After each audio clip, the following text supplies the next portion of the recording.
আসসালামু আলাইকুম আপনাদের সকলকে আল্লাহর কাছে অশেষ শুকরিয়া আদায় করছি যে আল্লাহর তাআলার অশেষ রহমতে আমাদের দেশের গণতন্ত্রের আপসীর নেত্রী, জনগণের সবচেয়ে আদরের নেত্রী, যিনি স্বাধীনতা, সার্বভৌমত্ব, গণতন্ত্রের প্রশ্নে আপসীন, তিনি তার চিকিৎসার জন্যে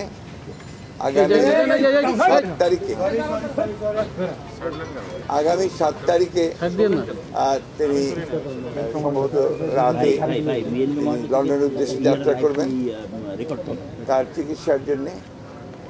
সেই কারণে আমরা জাতীয় স্থায়ী কমিটির সকল সদস্য আমরা আজকে এসেছিলাম তাকে বিদায় শুভেচ্ছা জানাতে, এবং সেই সঙ্গে আমরা তার সঙ্গে আলাপ করেছি এবং কথা বলেছি এবং পরম করুণাময় আল্লাহ তাআলার কাছে এই দোয়া চেয়েছি আমরা যে আল্লাহ তাআলা তাকে যেন সম্পূর্ণ সুস্থ করে আবার আমাদের মাঝে, দেশের মানুষের মাঝে ফিরিয়ে নিয়ে আসেন, এবং আমাদের এই গণতন্ত্রের জন্য যে আমাদের সংগ্রাম চলছে সেই সংগ্রামে তিনি নেতৃত্ব দেন এবং সেই সংগ্রামকে সফল করেন।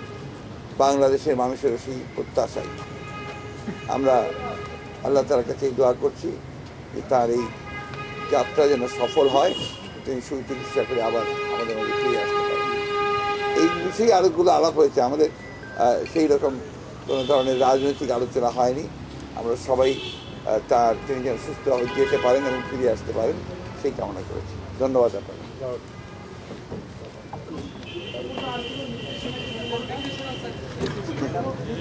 নির্দেশনা দিয়েছেন যে একসাথে কাজ করো, জনগণের পক্ষে কাজ করো, গণতন্ত্রের পক্ষে কাজ করো। এটাকে আমি বলতে পারি, কি বলবো বলেন, চিকিৎসকরা বলবে। আমরা আশা করি খুব শীঘ্রই তিনি চিকিৎসা শেষে ফিরে আসবেন।